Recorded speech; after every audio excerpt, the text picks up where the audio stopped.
अत्रिपुत्रो महातेजो दत्तात्रेय महामुनि तस्य स्मरणमात्रेण सर्वपापप्रमुच्यते। अत्रिपुत्रो महातेजो दत्तात्रेय महामुनि तस्य स्मरणमात्रेण सर्वपापप्रमुच्यते। अत्रिपुत्रो महातेजो दत्तात्रेय महामुनि तस्य स्मरणमात्रेण सर्वपापप्रमुच्यते। अत्रिपुत्रो महातेजो दत्तात्रेय महामुनि तस्य स्मरणमात्रेण सर्वपापप्रमुच्यते। अत्रिपुत्रो महातेजो दत्तात्रेय महामुनि अत्रिपुत्रो महातेजो दत्तात्रेय महामुनि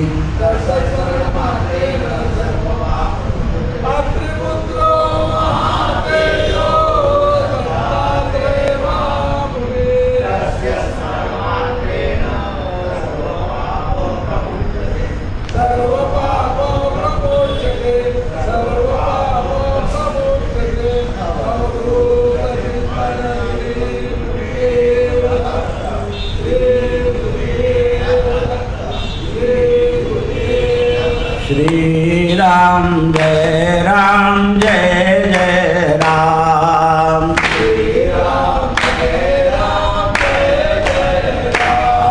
श्री राम जय राम जय राम।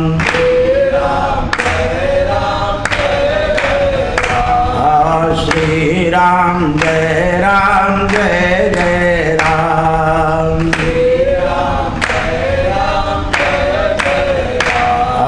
श्री राम जय राम जय राम। कुंडली वरदा हरि विठ्ठल श्री ज्ञानदेव तुका गोपाल कृष्ण भगवान की जय। निवृत्ती ज्ञानदेव सोपान मुक्ताबाई एकनाथ नामदेव तुकाराम।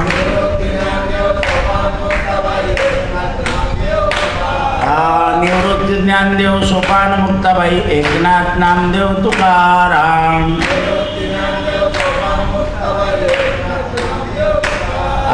एकनाथ नामदेव तुकाराम। एकनाथ नामदेव तुकाराम। नमः पार्वती पतये हर हर महादेव।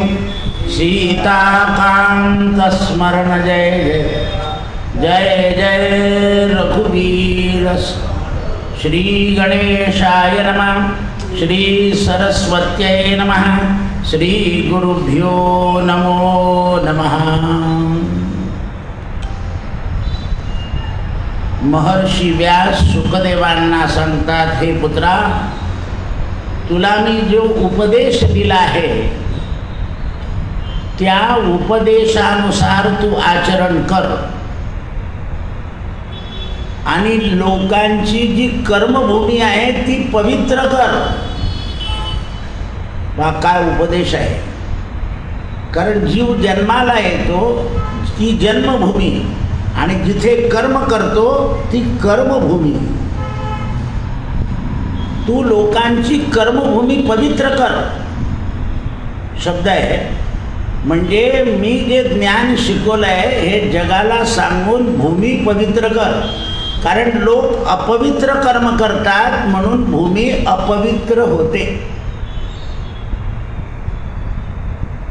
भूमी अपवित्र होते। आता आपल्याला क्रोध रस्त्याने किती दिसतो बघा। थोडंसं जरी हे झालं तरी इतकं भयानक वातावरण निर्माण होतं। आता तो हे दाखवतात 2-2 मिनिटाचं, त्याच्यामध्ये भानगडीत दाखवले जातात आहे। म्हणजे क्रोध हा रस्त्यावर किती जोरात आलेला आहे आणि क्रोधाने नाश आहे। म्हणून कर्मभूमी पवित्र कर।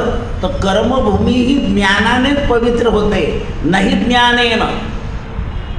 ज्ञान नसेल तर कर्म नीट नाही होणार। म्हणून जगात ज्ञानाची गरज। आज ज्ञान आहे पण फक्त उदर भरण्याचं ज्ञान आहे, दुसऱ्याला उपद्रव करण्याचं ज्ञान आहे।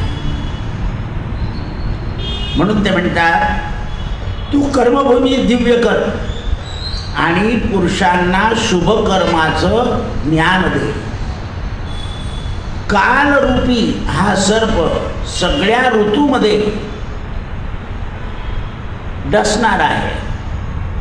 म्हणून कर्मफल हे रात्रंदिवस आपल्याबरोबरचं इंधन आहे. म्हणजे जसं तेल दिव्याला इंधन आहे, त्यामुळे आपलं कर्माचं फळ आपल्याबरोबर येणार आहे. या भूमीवर आपण जे कर्म करू ते कर्म आपल्याबरोबर येईल. आपल्याबरोबर दान भोग हे बरोबर येणार नाही. दानाने पुढच्या जन्मात पुण्य मिळेल. स्वर्गात जाशील तिथून खाली येईल. पण शास्त्र श्रवण केल्यानं, धर्माचरण केल्यानं मात्र जितेंद्रिय होण्याचा लाभ तुला प्राप्त होईल. म्हणून तू संयमी होऊन जगाला संयमाचं ज्ञान शिकव. एवढं सांगून व्यास थांबले. शुकदेवांनी व्यासांना नमस्कार केला आणि मला मोक्ष तत्व सांगा. तर म्हणे माझा एक शिष्य आहे ज्याचं नाव जनक राजा. त्या जनक ही पदवी आहे. आपल्याला असं वाटतं की रामाच्या अवतारातला जनक राजा हा द्वापार युगामध्ये कसा काय जितके दिवस जिवंत राहिला. जसं पंतप्रधान पदवी आहे, पण आतापर्यंत पंतप्रधान पदावर इतके बसलेले लोक होऊन गेले. ते पद जसंच तसं आहे, ते निर्माण केलेलं आहे. तसे विदेही राजे झाले आपल्या. म्हणून शास्त्रास्त्र सांगतं त्यागामध्ये कोणाचा नंबर असेल तर शुकत्यागी. संपूर्ण ऐश्वर्य भोगून पुन्हा शांत राहण्याचं कोणाचं कर्म असेल? शुकत्यागी कृष्णभोगी. राजांमध्ये कोण ज्ञानी होऊन गेले? जनकस्य राघव. म्हणजे जनक राजा आणि राम हे राज्य भोगले यांनी, पण राज उपभोगाचा त्यांना कधीही उपद्रव झाला नाही. म्हणून जनक राजा आणि राम. वशिष्ठ कर्म करताश्च. जगामध्ये सगळ्यांनी कर्म केलं आहे, पण वशिष्ठासारखा कर्म करता कोणी जगात झालेला नाही. शुकत्यागी कृष्णभोगी जनकस्य नृपो राघव वशिष्ठ कर्म करताच पंचैते समज्ञानिना. हे जगामध्ये समान ज्ञानी आहे, यांच्यावरती कोणी ज्ञानी नाही. कारण यांनी कर्मही केलं, राज्यही केलं, त्यागही केला, भोगही भोगले. या सगळ्यामध्ये भोगून सुद्धा निरंतर राहील. म्हणून त्यावेळेस भीष्मपिता म्हणाले तुला मोक्ष तत्वाचा उपदेश माझा यजमान, माझा शिष्य जनक राजा सांगेल, तर तू आता जनक राजाकडे जा. कारण काही तत्वज्ञान हे आपल्या स्नेही माणसापेक्षा जो परका माणूस सांगतो ना त्याचं लवकर बुद्धीला पटतं. म्हणून जसं आपल्याकडचा डॉक्टरही शिकलेला असतो, पण हे अमेरिकेहून आले असं आहे ते. पूर्वी जो नाशिकला इथे प्रॅक्टिस करायला होतं त्याने जळगाव दवाखाना टाकला. आता त्याच्याकडे नाशिकचं जळगावचं माणूस नाशिकच्या डॉक्टरला दाखवायचं आहे. हे दात उपटण्याचं बी काम तसंच आहे. इथल्या वेळी डॉक्टरला येतं, पण तो धुळेवून येणार आहे विशेष. तो तेच काम करतो. म्हणजे त्याच्या मागे काय जास्ती लागतं?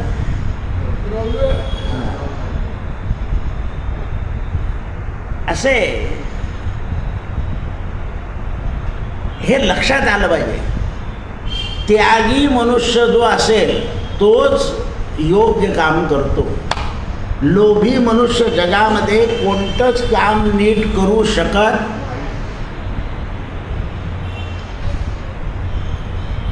आत्ताच संध्याकाळी मला एक फोन आला तर जो मनुष्य जगाचं पहिलं 10वा 11वा करतो त्याला सुतक झालाय. तो म्हणे दिवा लावायचा का देवीचा. मी नंतर याला भाऊला बोलणार होतो, पाय रे भाऊ आता जर सुतकच झालं नाही म्हणे ते 10 पिढ्या, म्हटलं ते तुम्ही मोजा 10 पिढ्या, पण सुतक असल्यावर दिवा लावता येत नाही. मला रामाचे हार काढता काढता सांगावं लागलं. काय कारण आहे? तर हे लक्षात ठेवलं पाहिजे. तुम्ही पाळताय ना आतापर्यंत, मग आता नवरात्रात पाळावं लागेल. ते असं नाही चाललं नवरात्र आहे म्हणून सुतक सोडून द्या, वृद्धी सोडून द्या. हे लक्षात आलं पाहिजे. म्हणून त्यागी मनुष्य जगामध्ये सगळ्या गोष्टी सिद्ध करू शकतो. लोभी आणि कामी मनुष्य प्रत्येक कर्मामध्ये दोषी होऊ शकतो. होतीलच असे सगळे नाही आपण म्हणायचं आहे, पण तो लोभ त्यांच्याकडून ते काम करून घेतो. तो काम त्यांच्याकडून ते काम करून घेतो. तो क्रोध त्यांना बळी पाडतो. म्हणून भगवद्गीता सांगते काम क्रोध लोभ हे नरकाचे 3 दरवाजे आहे, त्याच्यातून जाल तर भोगालच. मग संसारी माणसाला लोभ सुटतो का? नाही. तर लोभ प्रमाणात असावा, काम प्रमाणात असावा, क्रोध प्रमाणात असावा. हे त्याला मर्यादित पुरुषोत्तम रामाच्या चरित्रावरून शिकवलं गेलेलं आहे. म्हणून धर्मराजानं प्रश्न केला आहे, महाराज दान यज्ञ तप शुभ कर्म उपयोगी येता का याचं वर्णन सांगा. हे जे आपण करतो दानामध्ये तुमचं जेवढं द्रव्य सत्य असेल तेवढंच उपयोग आहे. आज सगळ्यात दान करणारे लोक जास्ती कोण सापडत आहे तुम्हाला? हां. आणि म्हणून चांगल्या संस्थांमध्ये सुद्धा चरबीयुक्त गावरानी दूध विकलं गेलं. काही वर्षापासून असेल ते, पण आपल्याला ते माहीत नव्हतं. आपण म्हणतो नाही खूप चांगलं असतं ते दक्षिणेकडचे लोक असे आहेत तसे आहे असे, मग असं साठारा मारतो आपण. ते लक्षात नाही येत. ज्या ठिकाणी लोभ झाला, द्रव्य झालं, या भारतभूमीवर कोरोनामध्ये एकाही संस्थांनी असं जाहीर केलं नाही की आमच्याजवळ, फक्त तिरुपतीने जाहीर केलं होतं की आमच्याजवळ पैसे कमी आहे म्हणून. का? कोणत्याच संस्थेने केलं नव्हतं असं की पैसे पाठवा. त्यांनी केलं होतं. तर तिथे जे कर्ते आहे ते राजकीय आहे, ते सनातनी नाही. राजकीय लोक जर कर्ते झाले तर ते काय उठापुठक करतील त्याचा भरोसा नसतो. म्हणून तुम्हाला किती वेळा मी सांगितलं की आपल्या घरी देवाला अभिषेक करा. असे पावत्या फाडून येऊ नका. या गावाला गेले पावते फाडले, त्या गावाला, ते होता का ते अभिषेक? घरी बुवायला 1 बादलीवर पाणी होतील ते आपल्या देवावर, ज्ञान त्याच्या निमित्ताने ते चकचक तरी करतील. असं आहे. पण आपल्याला काही त्रास नको. देवांवर मंत्र झाल्याशिवाय ते देवता बोलत्या होत नाही. प्रॅक्टिस शिवाय माणसाला अनुभव येत नाही. तसं आहे. म्हणून भीष्म पितामह म्हणाले, राजा, जे लोक देवता आणि अतिथी यांच्यावर प्रेम करतात, लक्ष द्या, देवता आणि अतिथीवर प्रेम करतात अथवा उदार होऊन साधूंवर प्रेम करतात आणि केलेल्या यज्ञाची दक्षिणा देतात, त्यांच्याकडे जे कर्म होईल. पहा, आता आपल्याला सत्यायन करायचं असलं तर कमीत कमी पैसे घेणारा माणूस शोधायची तयारी असते आपली. तुम्ही जे कर्म केलेले आहेत, आता मागे एकदा सांगितलं तुम्हाला की आपल्याकडे ₹1.25 होता, ₹11.25 होते. आता ₹1.25 नाही, ₹1,200 द्याल तेव्हा 1,200 तयार होते. करून दाखवत देशपांडे, आडावतकर, म्हणजे तुम्हाला ₹1.25. आता माझ्याकडे किती लोक येतात, ते स्कॅन आहे का म्हटलं, दक्षिणा हातात द्यावी लागते, ते स्कॅन घेऊन जाय तिकडे, इथे येऊ नको, कारण त्याच्याशिवाय कर्माचं फळ नाही आहे. जी देणार आहेत तुम्ही ती हातात चक्षुर्वही सत्यम समोर पाहिजे ती दक्षिणा आहे. यज्ञाची आणि कर्माची पत्नी लक्ष्मी आहे. असे तुमच्या खात्यात टाकून देईल तसं नाही चालणार. द्या म्हणजे विचारून ये, परत आला तर ये, नाही आला तर नको येऊ. कारण कर्माचं फळ मिळण्याकरता दक्षिणा ही यज्ञाची स्त्री आहे. म्हणून आत्मज्ञानी आणि कल्याणप्रद मार्ग प्राप्त होतात जे अतिथी देवतांवर प्रेम करतात किंवा उदार साधूंवर प्रेम करतात किंवा यज्ञाची दक्षिणा योग्य देतात. त्यांना आत्मज्ञान कल्याणप्रद होतं. म्हणजे ते जी उपासना करतात ती त्यांच्या आचरणात येते. नाही तर बरेच लोक सगळं करतात. पहा तुम्ही आता इतके दान धर्म करून भेसळ करतातच हे लोक. मात्र त्या भेसळचं जर केली तर तुम्ही माणसाचा नाश करताय. नाश करताय ना. तुम्हाला भेसळ न करण्याची बुद्धी जेव्हा होईल तेव्हा ते दान तुम्हाला उपयोगी येईल. जोपर्यंत तुम्हाला ती बुद्धी होणार नाही तोपर्यंत ते जसं नळ सोडलाय आणि बादली भरून गेली, वरचं पडलेलं पाणी कुठे जाईल? गटरीत. तसं केलेलं दान हे तुमच्या बरोबर येणार नाही किंवा त्या दानापासून आत्मज्ञानाची प्रवृत्ती होणार नाही. झाली तर टिकणार नाही. असे पुढे ज्या ज्या कर्माचे फळ पाहिजे आहे त्या त्या कर्माची फळं अवश्य भोगावी लागतात, सुख आणि दुःख.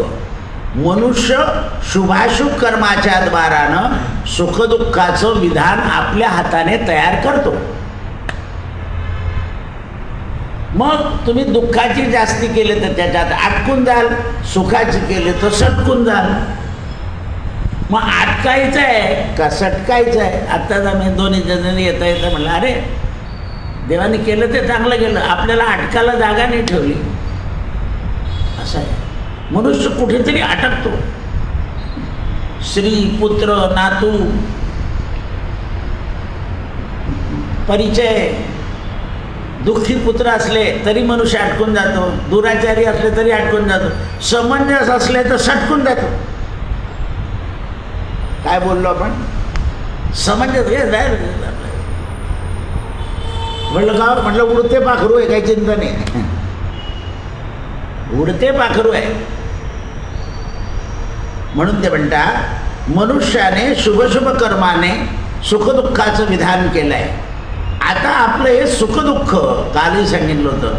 आपण गर्भात जेव्हा येतो तेव्हा पूर्वजन्माचं फळ आपण भोगत असतो आणि त्या प्रकारे कसं येतं म्हणे ते कर्माचं फळ. हजारो गायी येत आहे पण तिचं वासरू आपल्या आईला 1000 गाईत ओळखून तिच्या स्तनाला बिलगतं, दुसरीच्या बिलगत नाही. ते लहान असतं पण तो कळप येताना तो त्याची गाय बरोबर बघतो. तसं तुमचं कर्म शुभ आणि अशुभ तुम्ही जन्माला आले. जीवा सवे जन्मे मृत्यू. कर्म आपल्याबरोबरच आलेलं असतं. कर्म हे आपल्याबरोबरच आलेलं असतं. म्हणून कर्माचं फळ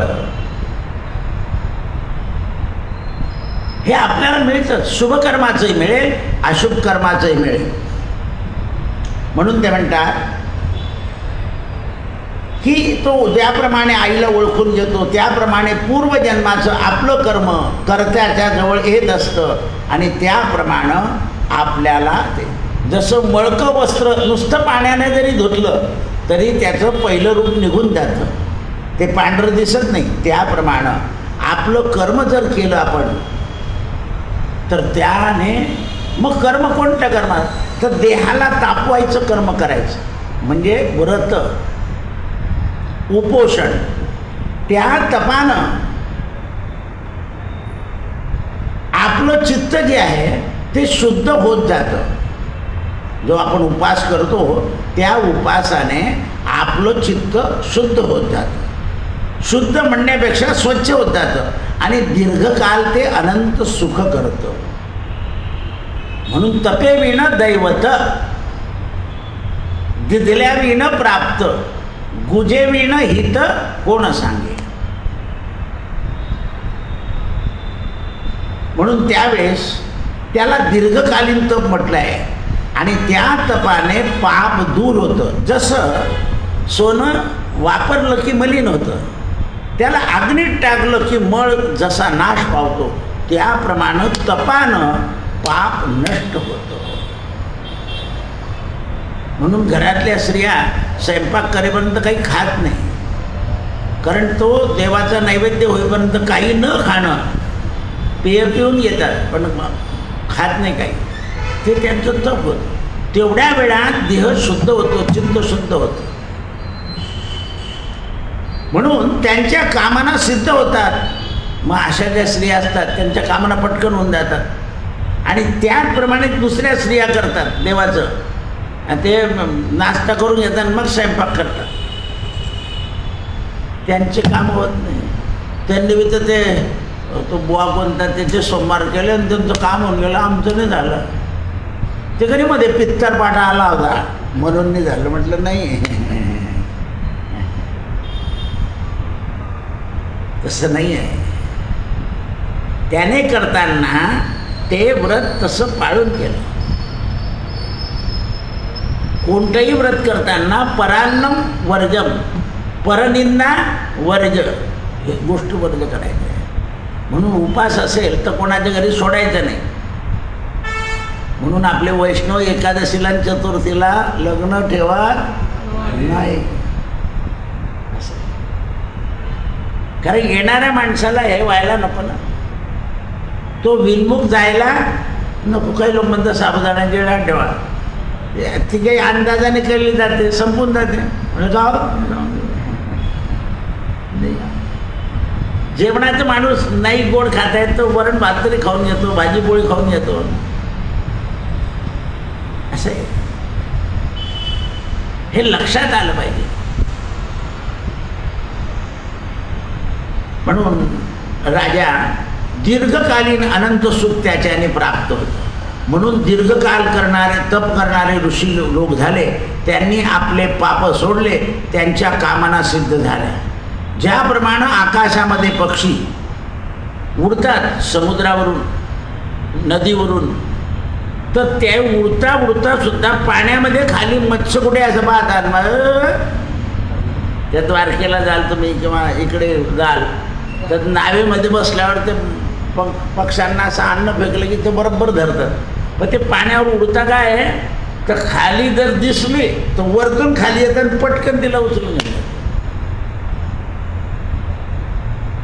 त्यामुळे याला आज गंगासागरून पाणी आलं ना स्नानाला, तर तिथे कावळे असे होते समुद्राच्या किनाऱ्यावर. मी पहिल्यांदाच गेलो होतो, एवढे कावळे तिथे समुद्राच्या किनाऱ्यावर काही श्राद्ध करत नाही. आम्ही श्राद्ध केलं मग ते झालं, पण तेवढ्या वेळात ती मत्स्याचं पिल्लू बाहेर आलं, बरोबर त्या कावळ्यानं पकडलं. अरे म्हटलं हे ह्याच्याकरता इथे बसलेलं आहे.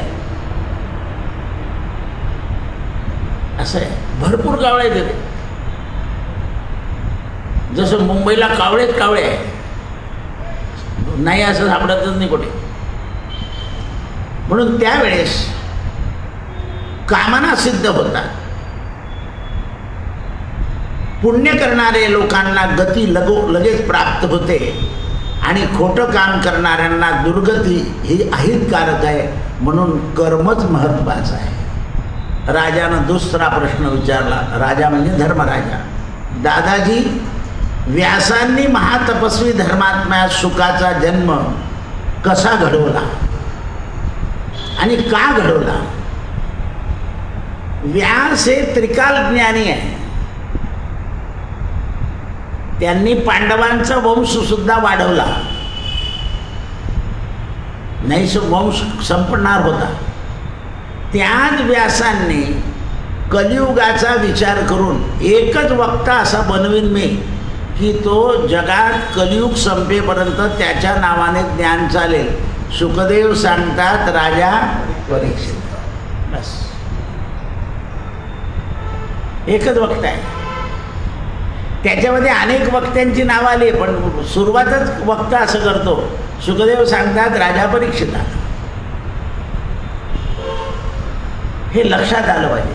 का केलं तर कलियुगामध्ये माणसाला हे सगळं ज्ञान जो तो आपल्या परीनं काही सांगत राहील. आज तसंच झालंय, जो तो काहीही सांगतो, काही सांगतो, काही करतो. द्रव्य मिळवण्याची वेळ आली की त्याला 10 दिवसाचं सूतक नको असतं, 10 दिवसाची वृद्धी नको असते. पण शास्त्रानं का लावलेली आहे, काय कारण आहे? वनवासी लोक जे आहे ना त्यांना वृद्धी किती दिवस आहे माहिती का? 40 दिवस रानात राहणाऱ्या लोकांना. म्हणून वनातल्या पुरुषांना स्त्री 40 दिवस दिसणार नाही म्हणजे दिसणारच नाही. ते पोरगही दिसत नाही त्यांना 40 दिवस. एकदा त्या बापाने पाहून घेतलं की तो 40 दिवस त्या बाईच्या समोर येऊ शकत नाही. तो काटेकोरपणे पाळतो, कारण त्यांचा संयम राहत नाही. मुद्दा कशा करताय? संयमा करताय. काही लोकांना 10 दिवस वृद्धी दिली आणि यांना 40 दिवस दिली, कारण हे संयम ठेवू शकत नाही. असं आहे. असं कसं काय फरक केला? अरे ऐका, त्याला कारण आहे. ते सगळे त्याग करू शकत नाही. त्यागाकरता पूर्वबुद्धी लागते. बरेच लोक असे महाराज लोक एकादशीच्या दिवशी रात्री जास्त भूक लागली की थोडंसं खाऊन येतात. लागली एकादशी, तर एकादशी केव्हा संपेल? दुसऱ्या दिवशी सकाळीच. उदयात उदयम वाराहा, या सूर्योदयापासून त्या सूर्योदयापर्यंत जो काळ असतो, मी रात्री 12 वाजता जरी ती संपली तरी नाही. हे आपण 12 वाजता बुधवार लागला, गुरुवार लागला का करतो? ते नवरदेव आखलाचा असतो म्हणून.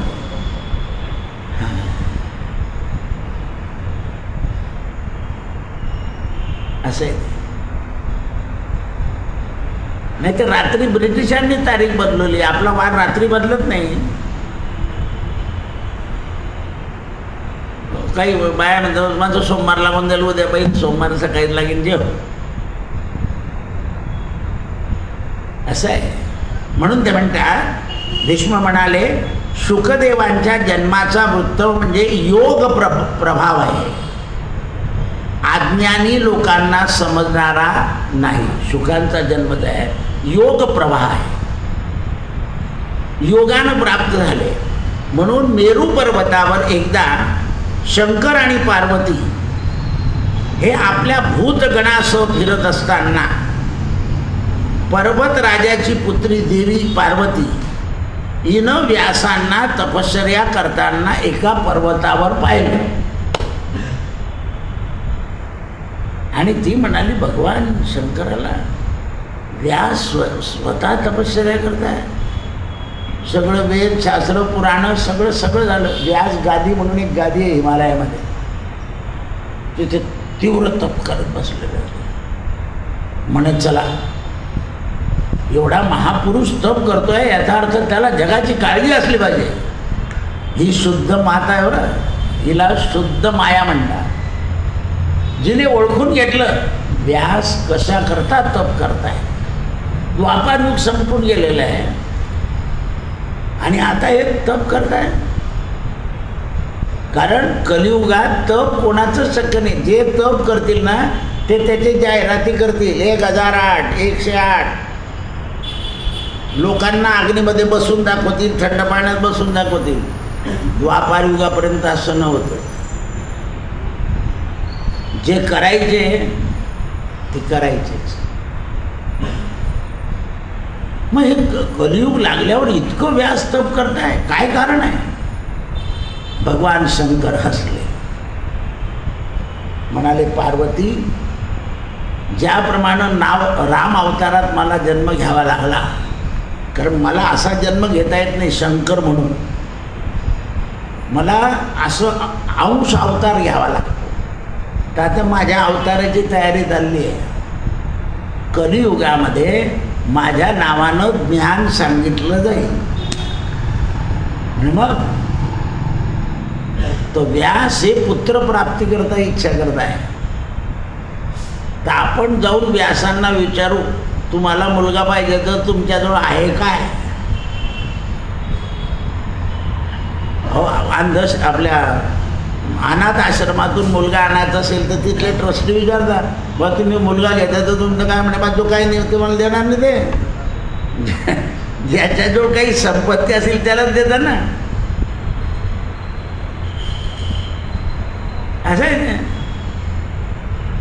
तुम्हाला देऊन का त्याला भीक मागायला लावते ते नाही. ते पालन पोषण करताय त्या मुलाचं. त्यांना विचारपूर्वक द्यावा लागतो. आता तर सगळं लेखी करावं लागतं, वकिलाच्या सल्ल्याने द्यावं लागतं तेव्हा मिळतं ते. पूर्वी घेऊन देतो मनुष्य, हाताने देत आहेत. त्याला नियम लावले, नाही तर काही लोक घेतील परत सोडून देतील. बऱ्याच लोकांना तो दूतक आणल्यावर पुन्हा मुलगा झाला आहे असं आहे. तर आम्हाला काही लोक विचारतात मग त्यांच्या नशिबात नव्हते दादा, तर मग कसं काय झाले? देव बी किती लवाड आहे, कधीच त्याला काय झालं म्हटलं. तसं नाही. तो मुलगा त्यांनी लहान आणला, 5 वर्षापर्यंत त्या बाईने त्याचं लालन पोषण केलं. लालन पोषण केल्यामुळे तिचा अनापत्य दोष हा गेला आणि म्हणून मुलगा झाला. असं आहे. म्हणून लहान मुलांचं लालन पोषण केल्याने अनापत्य दोष जातो, की ज्यांना अपत्य होणार नाही. म्हणून आपण काय केलं पाहिजे, तर लालन पालन केलं पाहिजे मुलगांचं. मग दिराचा मुलगा असो, भाचा असो, कोणी असो. आता तर दिराचा बिलकुलच चालत नाही. शेजारचा पोरगा घेऊन जातील, बच्छला गागोचा, दिराचं चालत. आणि तोच पाणी वाचतो मध्ये शेवटच्या दिवशी. असं आहे ते. मावत भाऊ जोरात चालतो पण सक्का भाऊ चालत नाही. साडूचा तर प्रश्नच नाही मला.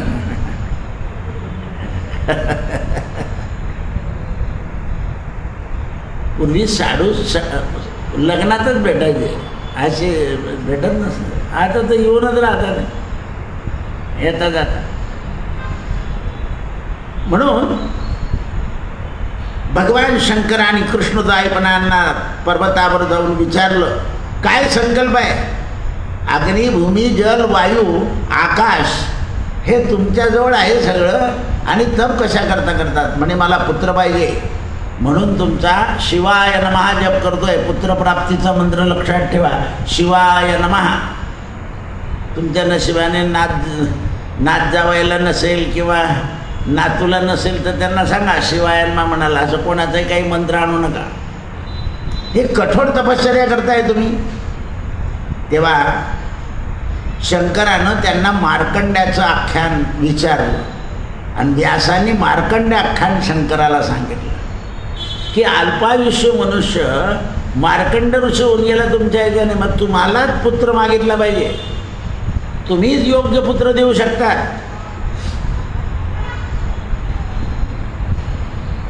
दुसरा देऊ शकणार नाही.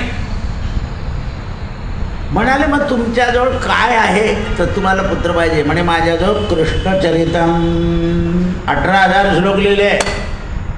ही माझी वाङ्मय संपत्ती आहे. ही वाङ्मय संपत्ती कर्मभूमीवर लोकांना सांगून लोकांचं जीवन सुखी करणारा पुत्र पाहिजे आहे. म्हणाला ठीक आहे, मीच तुमच्या पोटी जन्माला येतो असं वचन दिलं. शंकर निघून गेले. मग व्यास तपश्चर्या करून भगवान शंकर प्रसन्न झाल्यावर अभिष्ट वर मिळाला. व्यासांनी अग्नी, वायू, भूमी, जल आणि आकाश असा पवित्र पुत्र जन्माला हवा. कारण आपल्या शरीरामध्ये पृथ्वी, वायू, तेज, अग्नी हे पंचमहाभूत आहे. मग या पंचमहाभूताच्या शक्तीवर ज्याची शक्ती आहे शंकर, आणि ते जलस्वरूप आहे, म्हणून तसा ज्ञानी पुत्र जन्माला आला.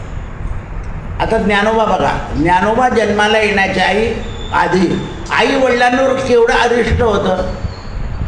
समाजाने टाकून दिलं, भिक्षा द्यायचे नाही.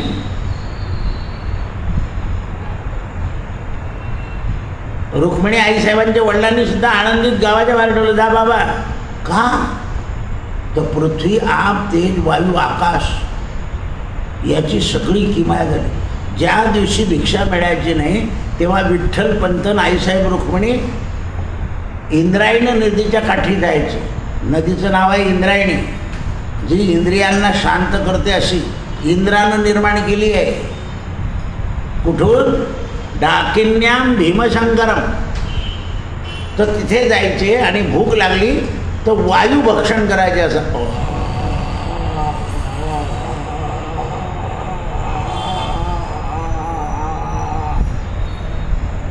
तो तुम्हालाही भूक लागली तर असं करून पहा तुम्ही, भूक शमून जाते. वायू भक्षण. मग संध्याकाळी भूक लागली की जलभक्षण. वायू, जल आणि तपाने अग्नी. आता हे पंचमहाभूत आपल्या शरीरात कसे आहे, तुम्ही सागर पार जाऊन पहा सकाळीच आणि उभे राहा, आणि उभे राहिल्यावर असं पळायला सुरुवात करा. तुमच्या शरीरात उष्णता निर्माण होईल. अग्नीतून तुमच्या शरीरातून पाणी बाहेर पडेल घाम रूपाने, आणि वारा लागला की तुम्हाला थंड लागेल. पंचमहाभूत आपल्या शरीरात कसे आहे आणि ते बाहेर कसे पडतात याचं ज्ञान आहे. म्हणून हे पळणारे लोक लगेच तिथे रस खाता ना, तर खायचा रे येतो. तुम्ही घरी घेऊन जा, घरी गेल्यावर अर्धा पाऊण तासाने शांत व्हा. चहा पण लगेच प्यायचं नाही व्यायाम केल्यानंतर. जल अगदी थोडं घ्यायचं आहे, नाही तर त्या तापलेल्या शरीरामध्ये ते दुष्परिणाम करतं. जसे भजी गल्लीतले तळणारे तेल तापलं का नाही म्हणून असं पाणी मारून पाहतं, ठक चार उडतं, हां टाक. तसं आहे शरीर. उन्हातून आल्याबरोबर पायावर पाणी लगेच नाही घ्यायचं, त्याचं मस्तकापर्यंत परिणाम होतो. मस्तक शांत झाल्यावर पाय धुवायचे, लगेच पाणी प्यायचं नाही आहे. हे जे काही घातपात होता शरीरावर, आपल्याला याचं ज्ञान नसतं. मी भागवतात एक गोष्ट सांगितलं होती.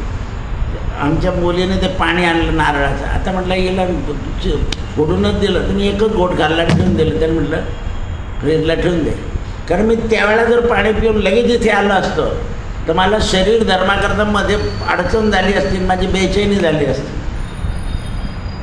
म्हणून बोलण्याच्या 2 तास आधी जलसंबंध संपवून टाकायचा, तेव्हा शरीर हे तुम्हाला मदत करतं.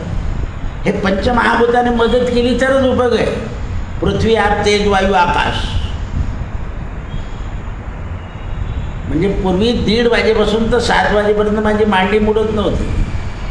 आता वयाने मोडतो तो गोष्ट वेगळी आहे, पण 1:30 ते 7 अशा 2 गाद्या नव्हत्या, एकच काम पडत होतं. आता तर 3 आणून ठेवल्या लोकांनी. असं आहे ते. बरं, ज्याच्यानी वापरली त्याला राग येतो. असं आहे ते. तर हे लक्षात आलं पाहिजे.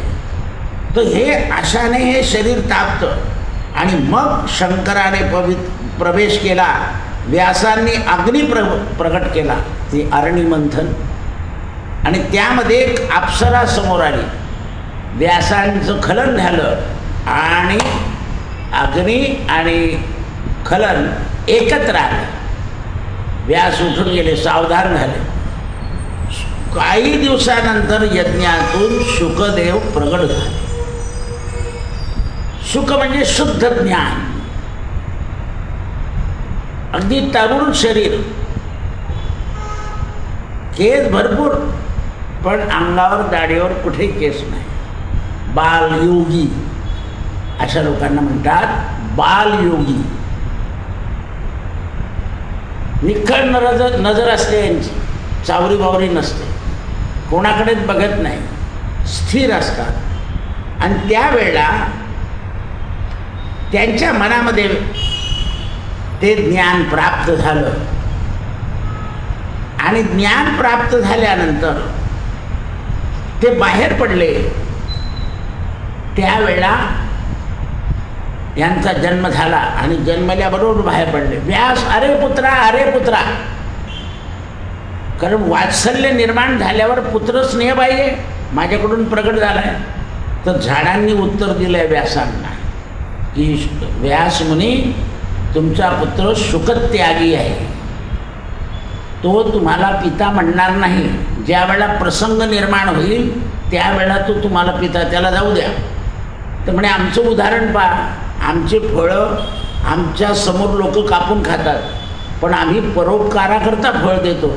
तसा तुमचा मुलगा जगाला परोपकाराचं ज्ञान सांगण्याकरता जन्माला आला आहे, तुमच्याकरता जन्माला आलेला नाही. मग अप्सरा स्नान करीत होत्या. तर या अप्सरांनी ओल्या अंगाने वरती येऊन शुकांना नमस्कार केला, कारण शुकांची नजर तीक्ष्ण होती. शुक स्त्रियांकडे पाहत नव्हते, तरुण होते तरी. स्त्रिया पाहतच राहिल्या शुकांच्या शरीराकडे, काय निरामय शरीर आहे. तेवढ्यात व्यास आले. व्यास आल्यावर स्त्रिया एवढ्या पाण्यात घुसून गेल्या. व्यास म्हणाले, एवढा तरुण मुलगा गेला तेव्हा तुम्ही वरती आल्या. आणि मी म्हणे तुमच्या दृष्टीत भेद आहे, वासना आहे. अरे पुत्रा म्हणून पळताय तुम्ही. शुकांची दृष्टी सरळ होती. म्हणून आपल्या मुलांची दृष्टी कशी आहे आईने शिकवलं पाहिजे. आई म्हणते, हल्ली आई म्हणते तुझा फ्रेंड आहे, असं झालं आहे. पण त्याची दृष्टी कशी आहे त्याची दृष्टी ओळखता आली पाहिजे. त्या स्त्रियांनी व्यासांची दृष्टी ओळखली, शुकाची. तिथून व्यास परत गेले आणि आश्रमात तपश्चर्या करायला लागले. ज्या वेळेला शुकांनी हिमालयामध्ये तपश्चर्या केली आणि व्यासांचे शिष्य श्रीमद भागवत शिकून हिमालयामध्ये काड्या गोळा करत होते समिधा, त्यावेळेला त्यांच्या तोंडामध्ये मंत्र होता, हरे नाम वै मंत्रस्य मम जीवनम कलोर्नास्ते वनास्ते वन्यथां गती भवे भवे यथा भक्ती. असे भागवताचे श्लोक चालता चालता म्हणायचे ते. जसे तुम्ही आता आत्रिपुत्रो महातेजो दत्तात्रय महामुनी तस्य स्मरण मात्र. आता आज सगळा तुमच्या तोंडात बसला आहे. एखाद्या वेळेस झोपेत जर तुम्हाला जाग आले ना तर तुम्ही हा मंत्र म्हणून टाका, कारण सारखा म्हणता तुम्ही 108 वेळा. आता काही दिवस झाले चाललं आहे ते, तर आपोआप निघते शरीरातून. निद्रेतून मनुष्य बोलायला लागून जातो. काही वेळा रामरक्षा म्हणून जागृत होऊन जातो. तर जागृती स्वप्निक क्रिया होते. जसं जसं शरीर शुद्ध होईल तसं तसं. बऱ्याच लोकांना व्याधी झाली की लगेच ते झोपून जातात. परत जय हनुमान ज्ञान मन सागर जय कपिसिंधी लोक येऊन जाते त्याच्या तोंडामध्ये. खरं ते शरीर शुद्ध झालेलं असतं. म्हणून व्यासांनी पुन्हा त्यांचा तपासणं केला. मग या शिष्यांना विचारलं शुकांनी की हे श्लोक तुम्हाला कोणी शिकवतं. म्हणे आमचे गुरु. कुठे चाललं पाहिलं तर व्यास. शुक वडील म्हणून समरण गेले. तेवढं उठले व्यास. ये रे भाऊ म्हणे, मी तुमचा मुलगा नाही, शिष्य म्हणून आलो आहे. लांब राहायचं, कारण मुलगा आला की तुम्ही खरं शिकवणार नाही, तुम्ही माझ्यावर स्नेह कराल. मग व्यासांनी 18,000 श्लोक शुकांना शिकवले आणि मग गुरूंच्या आणि बापाच्या चरणावर मस्तक ठेवलं. म्हणे बोला गुरुदक्षिणा काय पाहिजे. तरी व्यासांनी तेच मागितलं.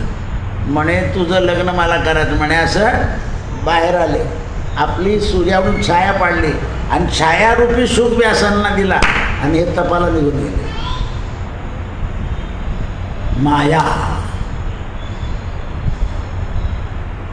व्यासांनी एवढं ज्ञान जगाला लिहिलं पण मायेनं त्यांना सोडलं नाही, पछाडलं.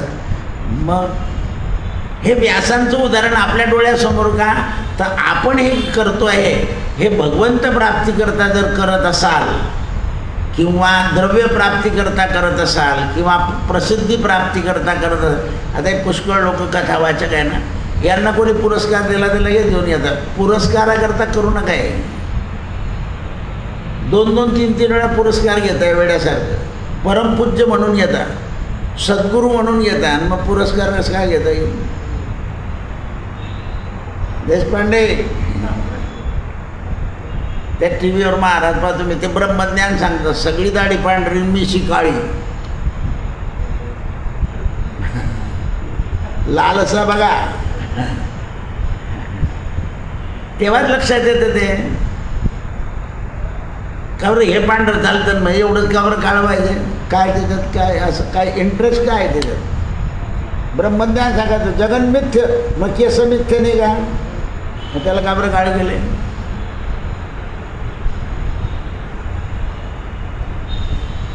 असं आहे. बाकीच्या लोकांनी केलं तर काही हरकत नाही, ते मिथ्य म्हणतच नाही. पण जे मिथ्य म्हणतात त्यांना सत्य कळायला पाहिजे ना. जगन मिथ्य ब्रह्मसत्य जे आहे हे केव्हा होईल? ते